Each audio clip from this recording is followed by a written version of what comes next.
favorite thing about her? What's your favorite story about her, or what's her attribute? Maybe start with what I said at the garden party. Sure.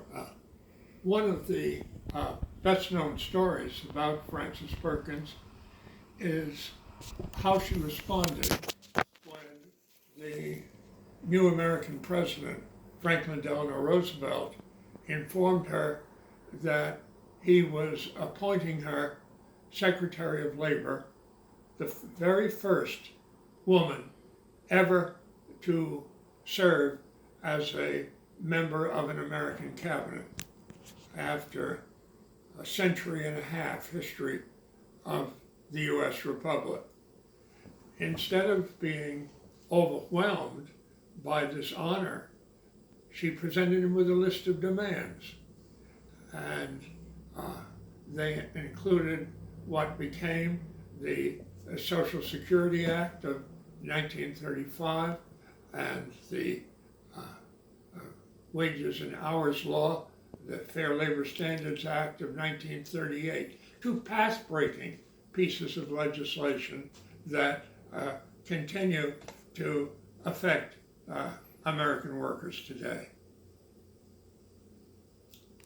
All right.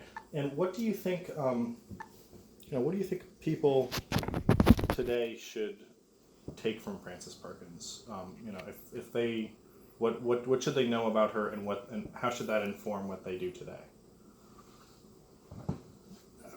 Frances Perkins is one of the great figures of American history. She, as a student at Mount Holyoke College, was required to take a course that included the obligation to visit factories in the Connecticut River Valley. And she was appalled by what she saw there of the exploitation of, especially of women and of children. And she made a lifelong venture of trying to improve their lives, notably with the work that she did after the horror of the Triangle Fire, a shirtwaist factory in New York, where women were burned alive or forced to leap out of windows to their death because the employer had locked doors, locked them into what was in essence a prison. And the work she did for working people, for women, resounds with us today. She is a model for all of us, men and women, in the America of the 21st century. And what would you say, how would you describe the relationship between Frances Perkins and President Roosevelt? The high esteem that Franklin Roosevelt held for Frances Perkins in is exemplified by his decision, first to make her one of his key advisors and administrators when he was governor of New York, and then to bring her into his new administration as President of the United States. And again, he turned to her when he was considering important innovations, as when he asked her to head the committee that was exploring the possibility of establishing old age pensions, unemployment compensation, aid to dependent children, all of which become incorporated in the Social Security Act of 1935. So, let me add one. Oh, go for it. Sentence. I know it just occurred to me that she was the member of the one member of his cabinet who was there on the first day of his administration and was there in 1945 when he died. He relied on her throughout. Wow. And how would you say that Francis reacted to Roosevelt's death? That's a good question. I just don't know the answer to that. That's okay. So what role did Perkins play in setting? I mean, was she an advocate on the legislative side? Was she mostly executing what had already been passed? You know, what would you say? What was her role in Roosevelt's policymaking process? When Francis Perkins presented President Roosevelt with the list of demands, it included much of what became the core of the New Deal, and Roosevelt realized that she was going to keep after him until she got what she wanted. He said at one point, and I suppose you're going to keep nagging me about this, but he said that in a good-natured way, realizing what a valuable aid he had in her. She didn't merely administer programs, she created the programs that are at the heart of the New Deal. So, after Roosevelt initially came into office, he does the famous 100 days. He's pushing these programs, and then there's kind of a lull, and then he returns to it in 1935, I believe. Yes. With a renewed vigor, almost. Yeah. What was Perkins' role in all of that? You know, how did she, on, I think maybe the left side of the administration, interact with Roosevelt's left-wing critics?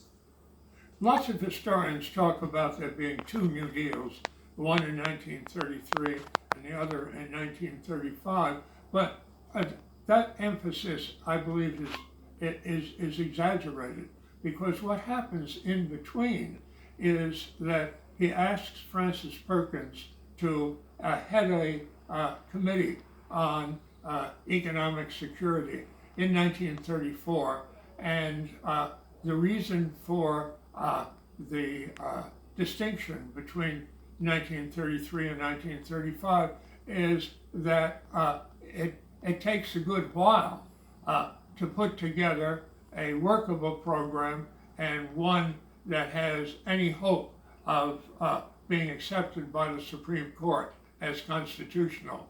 So she is a steadying influence, an innovating influence throughout the creative years of the New Deal from 1933 through 1938. And what kind of relationship did Perkins have with Eleanor Roosevelt?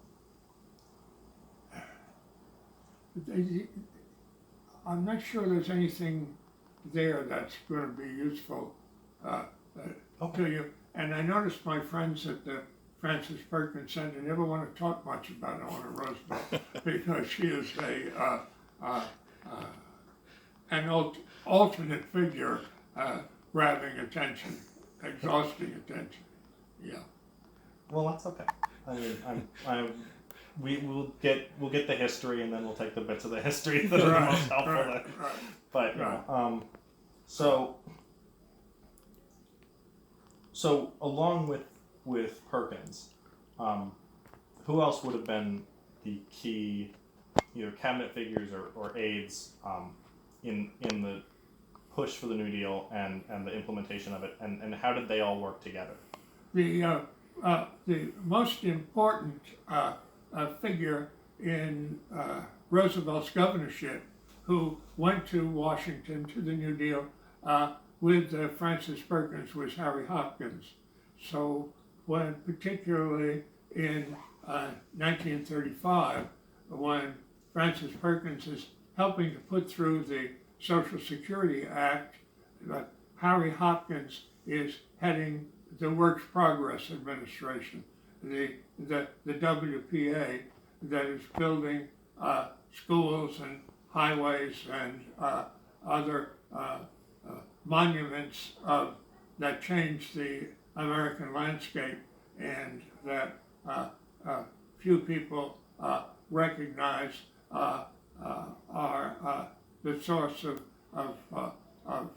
sustaining them today. And Frances Perkins and Harry Hopkins got along as reasonably well as two people who were part of the FDR court could be expected to do. She had less to do with Harold Ickes, the head of the Public Works Administration, who had an ongoing feud with Harry Hopkins. Many of the New Dealers were vying for Roosevelt's affection, for being thought to be the prime person around him, and Frances Perkins took a much more modest role. She did not require constant stroking attention. She didn't need to rush to the press to make herself the center of national affairs. And so given that, what kind of role did Frances Perkins have in the public imagination during the Roosevelt administration? Frances Perkins's appointment as Secretary of Labor created considerable resentment. The American Federation of Labor, the major, almost the only labor organization nationally at the onset of the New Deal, wanted a man in that role, wanted a union leader in that role, and never fully accepted Frances Perkins. The press often derided her. They called her Miss Perkins, though she was a married woman. They didn't know quite how to treat a woman in so important a role, and never treated her with the courtesy that she deserved, or with the admiration that she richly earned. And so in Roosevelt setting up his administration, and obviously, as you said, maybe Frances Perkins isn't labor's first choice. What made Roosevelt, override his political allies to put her into that position? Roosevelt had learned to trust Frances Perkins during his governorship, and he wanted someone as Secretary of Labor who wasn't directly associated with the union organization, but could speak for a national interest. He also knew that the American Federation of Labor in 1933 represented craft unions rather than factory workers. The United States in 1933 was the only advanced industrial nation in the world where almost no factory worker belonged to a union. It wasn't until the creation of the CIO late in FDR's first term, the Committee for Organization and the Congress of Industrial Organizations, that the big factories in auto, steel, textiles, rubber, electrical work were organized, and it was to his advantage not to be caught up in in the dispute between the FFL and the CIO. So, were there points at which organized labor had policy disagreements with Perkins during the Roosevelt years, especially during the New Deal years? And how did those play out? I'm sorry, I didn't. Were there points at which organized labor had, rather than just they wanted a man, they wanted their guy, were there policy differences, or was it mostly just they wanted somebody who they were comfortable with? Yeah. At times, there was criticism of Frances Perkins from American Federation of Labor officials because they thought that she was too favorable to the organization of industry by the CIO, and there was a demand by conservatives in Congress that she be more hostile toward communist or people believed to be communist labor leaders like Harry Bridges of the longshoremen, but more of the difficulties she encountered represented hostility to a woman in high places than they did policy differences. When we talk about Perkins' role as a trailblazing woman, obviously there had been a couple of women who had been U.S. senators, but they'd usually inherited their jobs from their husbands. Yes.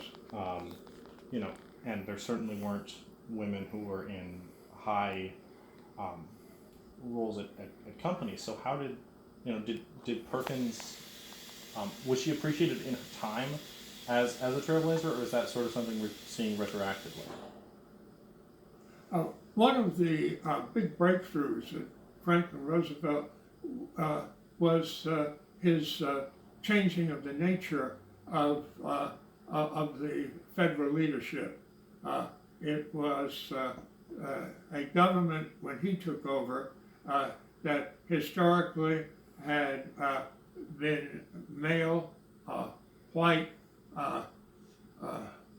Protestant, WASP, and he, in addition to having advisors around him who were Catholics and Jews, he appointed numbers of women to high places, including U.S. Circuit Court judges and U.S. envoys abroad. So Frances Perkins was seen as the most important of the women that he brought to Washington as a breakthrough, too long deferred to make available to women these opportunities and to benefit the nation by having the contribution of women to national policy and national governing. Now, obviously, Roosevelt was a Democrat, and Perkins, if I recall correctly from leafing through books last year at the Perkins Center, was intimately involved in the workings of the Democratic Party. She was, if I recall, she was involved in his presidential campaign, right? Or I think of other people more than Frances Perkins, people like Molly Jewson, but I can work around this, I guess.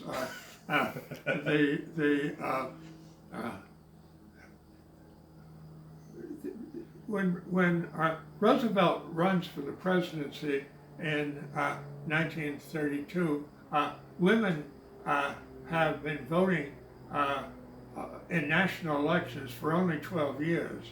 And one of the innovations of the Roosevelt years is that there was a women's division of the Democratic National Committee, and women had an important role in national campaigns.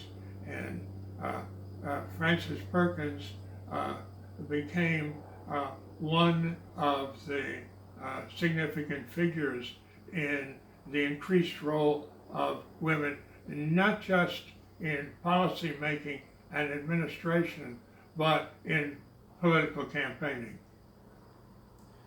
And did Perkins and other members of the Roosevelt cabinet have much in the way of interactions with their counterparts in other countries?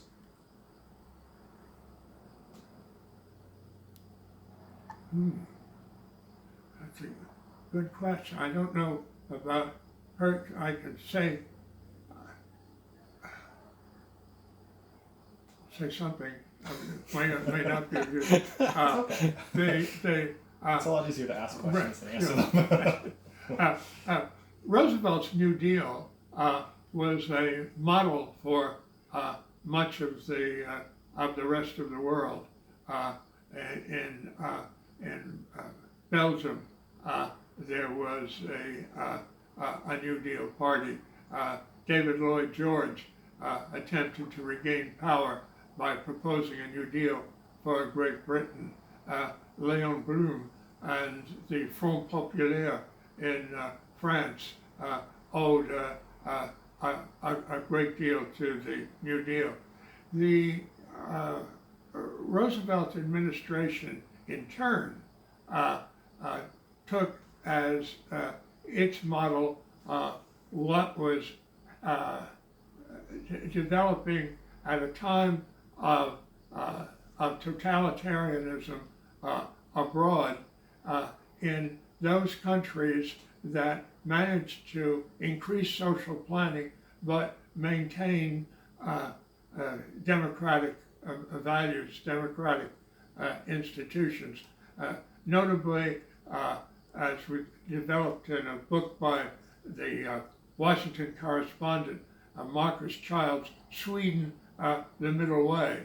And that was a guide for good numbers of the New Dealers. And I guess along the same sort of subject, once you get past 1938, the crisis that consumes the rest of the Roosevelt presidency, World War II, and the rise of fascism, what kind of role, if any, did Perkins play in that effort? I don't know. That's okay. That's okay. So what else? Is there anything else that you think we should talk about with Francis or with the Roosevelt administration as a whole that people should sort of? I think your questions have pretty much covered it. Yeah. Okay. Yes. All right. Yes. I got a couple of little ones that might fit in. Oh, It's yeah. just like, Go for it. what do you think of the role of the Francis Perkins Center now? I mean, what's its value? One of the remarkable features of American society today is that too few people realize the permanent mark of the New Deal on their lives. If they deposit checks in a bank, and if they start a savings account there, those savings accounts are insured by the federal government, something that starts with Roosevelt in 1933 when they retire from work and are on old age pensions. This is something that starts with Roosevelt and the New Deal, and it's true of so many other features, including the changed American landscape. A few years ago, I was on an American delegation to Moscow, where we were told that the Russians, having gotten rid of the totalitarianism of the Stalin era, were uncomfortable about the thought of going cold turkey into a free market economy, and were looking for some kind of landing place in between, and were interested in the New Deal. And when I arrived in Moscow, I immediately realized that the organizer of the conference was deeply disturbed, and he came up to me and broke the bad news that the keynote speaker for the conference had canceled.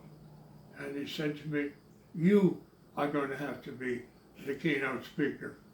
And there I was, the snow coming down, Moscow in December, no notes with me, no books, and I had to stand up in front of members of the parliament, of the Russian government, Russian scholars, and open up the conference.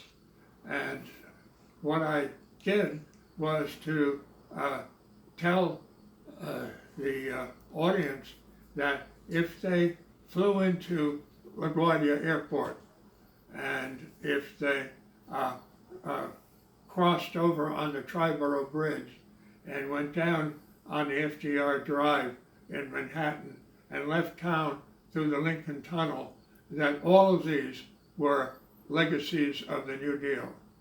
And this would be true across the country, on the Blue Ridge Parkway and the Skyline Drive, on the Cleveland Airport, the Chicago subway, the shelter belt in the Great Plains, all the way across to the great dams at Bonneville and Grand Coulee. And the Francis Perkins Center gives people who need to understand that legacy, to understand their own lives today, how much she contributed, how much the New Deal contributed to their own security, to their comfort, to the persistence of a rich democratic society. That's good.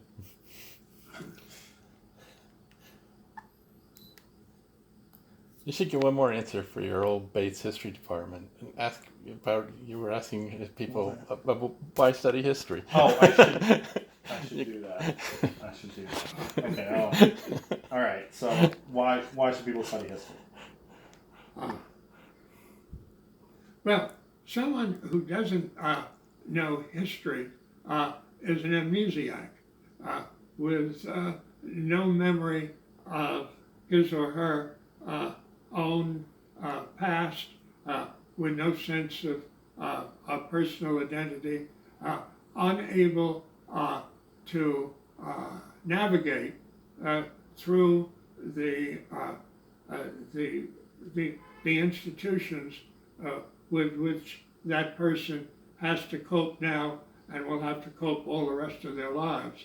And a knowledge of history gives one a important sense of how to understand what we are, how to understand the world about it, and how to make choices that are important for us to make. That's good. It's like you've answered that before.